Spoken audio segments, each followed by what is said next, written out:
Abel Gance was a French film director and producer, writer and actor. A pioneer in the theory and practice of montage, he is best known for three major silent films, J'accuse, La Roue, and the monumental Napoléon. Early life. Born in Paris in 1889, Abel Gance was the illegitimate son of a prosperous doctor, Abel Flamand, and a working-class mother, Françoise Perret-Thon. Initially taking his mother's name, he was brought up until the age of 8 by his maternal grandparents in the coal-mining town of Commentry in central France. He then returned to Paris to rejoin his mother, who had by then married Adolphe Gance, a chauffeur and mechanic, whose name Abel then adopted. Although he later fabricated the history of a brilliant school career in middle-class background, Gance left school at the age of 14, and the love of literature and art which sustained him throughout his life was in part the result of self-education. He started working as a clerk in a solicitor's office, but after a couple of years he turned to acting in the theatre. When he was 18, he was given a season's contract at the Theatre Royal du Parc in Brussels, where he developed friendships with the actor Victor Franchen and the writer Blaise Cendrars.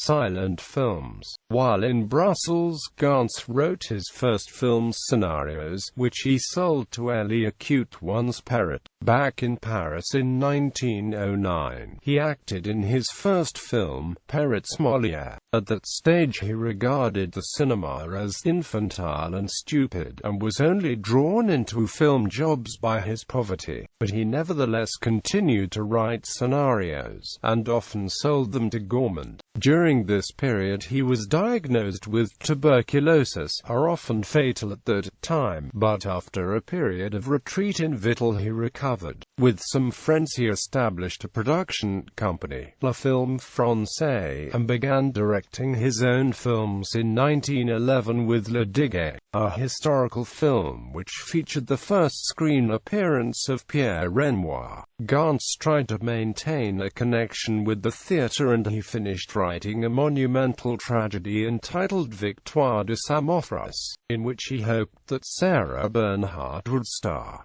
Its 5-hour length, and Gance's refusal to cut it, proved to be a stumbling block. With the outbreak of World War I, Gance was rejected by the army on medical grounds, and in 1915 he started writing and directing for a new film company, Film.A. He soon caused controversy with La Folie du Docteur Roue, a comic fantasy in which he and his cameraman Acute1's Henry Burrell created some arresting visual effects with distorting mirrors. The producers were outraged and refused to show the film. Gance nevertheless continued working for Film.A until 1918, making over a dozen commercially successful films. His experiments included tracking shots, extreme close-ups, low-angle shots, and split-screen images. His subjects moved steadily away from simple action films towards psychological melodramas, such as Métier Dolorosa, starring Emmy Lynn as a neglected wife who has an affair with her husband's brother. The film was a great commercial success, and it was followed by La Dixie Symphonie, another marital drama featuring Emmy Lynn. Here Gance's mastery of lighting, composition and editing was accompanied by a range of literary and artistic references which some critics found pretentious and alienating. In 1917, Gance was at last drafted into the army, in its service cinematographique, an episode which proved futile and short-lived, but it deepened his preoccupation with the impact of the war and the depression which was caused by the deaths of many of his friends. When he parted company with Film.A over a shortage of funds, Charles Pathé stepped in to underwrite his next film, J'accuse,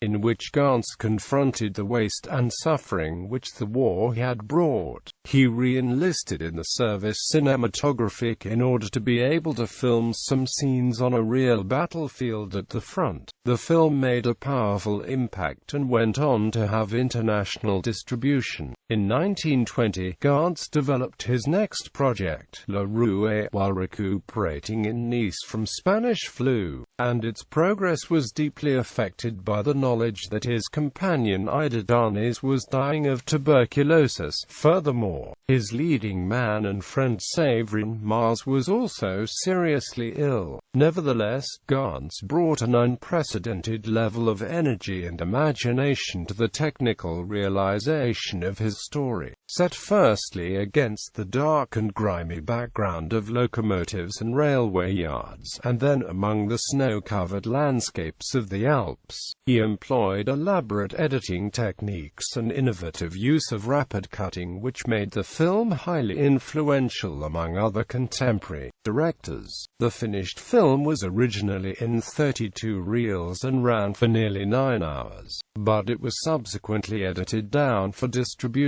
and it is these shorter versions which have survived. In 1921, Gance visited America to promote J'accuse. During his 5-month stay he met D.W. Griffith, whom he had long admired. He was also offered a contract with MGM to work in Hollywood, but he turned it down. After a brief change of pace for Osekas, a comic film with Max Linder, Gance embarked on his greatest project, a 6-part life of Napoleon. Only the first part was completed, tracing Bonaparte's early life, through the Revolution, and up to the invasion of Italy. But even this occupied a vast canvas with meticulously recreated historical scenes and scores of characters. The film was full of experimental techniques, combining rapid cutting, handheld cameras, superimposition of images, and, most famously, his widescreen sequences achieved with a system he called polyvision, by using triple cameras to create a spectacular panoramic effect, including a finale in which the outer 2 film panels were tinted blue and red, creating a widescreen image of a French flag. The original version of the film ran for around 6 hours.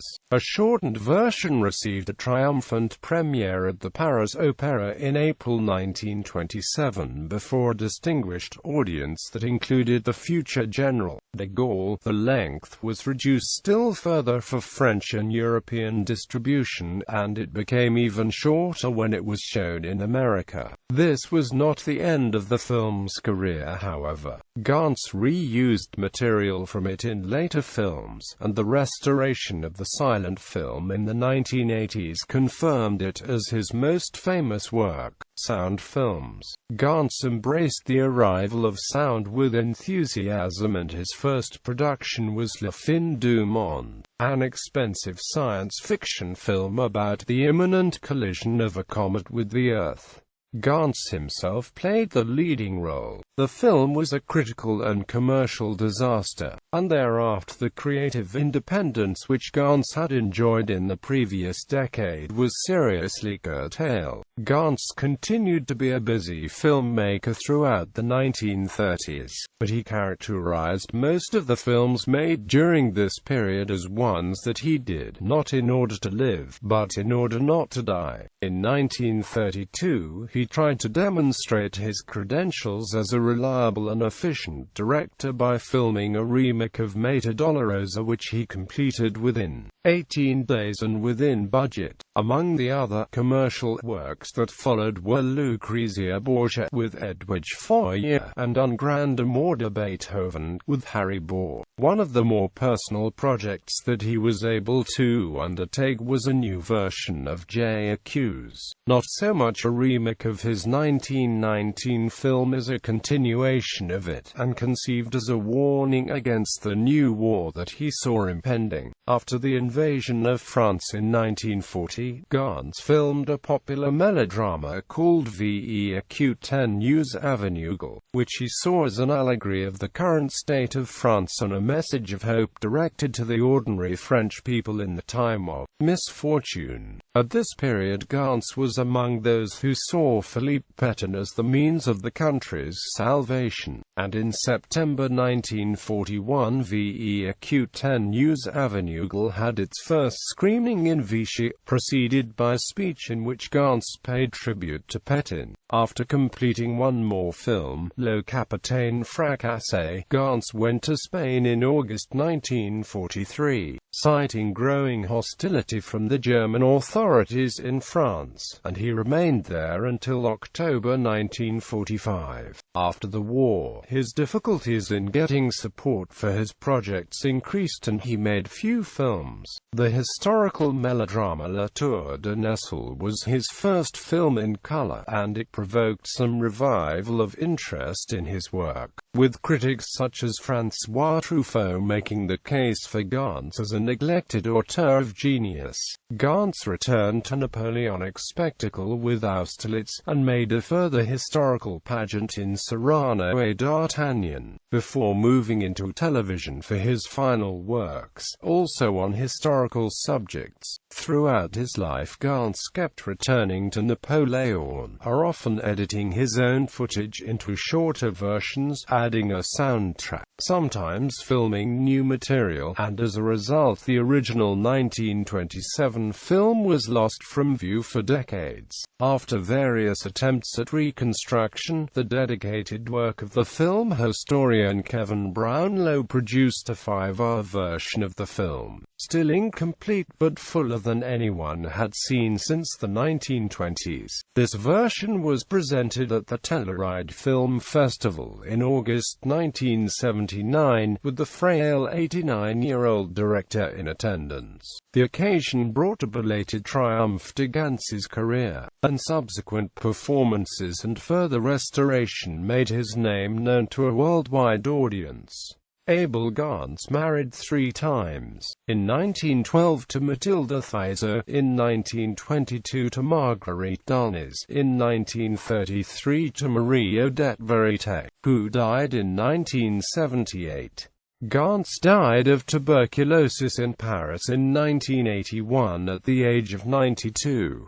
Abel Gance was interred in the Cimetière de Auteuil in Paris. Reputation. Gance wanted himself to be seen as the Victor Hugo of the screen, and many assessments have recognized the ambition, the ingenuity, and the sweeping romanticism of his films. Some, such as Elia Couteau and Moussac in the 1920s, have pointed to the contradictions in his work between creativity and cliché, the abundance of original treasures and of banal mediocrity and of poor taste. One thing that has always been acknowledged is Gance's innovations in the techniques of the cinema, as well as his multi-screen ventures with Polyvision. He explored the use of superimposition of images, extreme close-ups, and fast rhythmic editing, and he made the camera mobile in unorthodox ways, handheld, mounted on wires or a pendulum, or even strapped to a horse. He also made early experiments with the addition of sound to film, and with filming in color and in 3D. There were few aspects of film technique that he did not seek to incorporate in his work,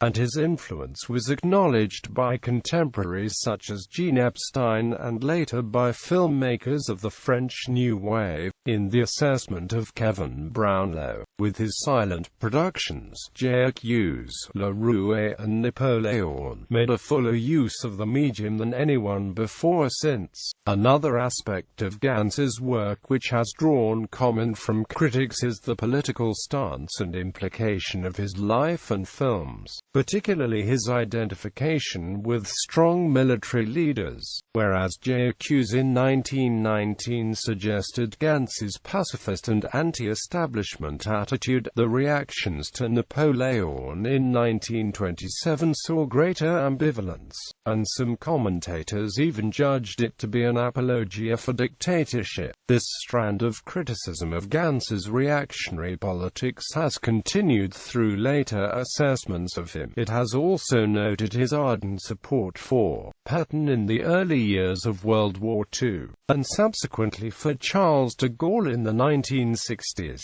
Others have regarded these political interpretations as secondary to Gance's mastery of exuberant spectacle, which frequently had a nationalistic focus.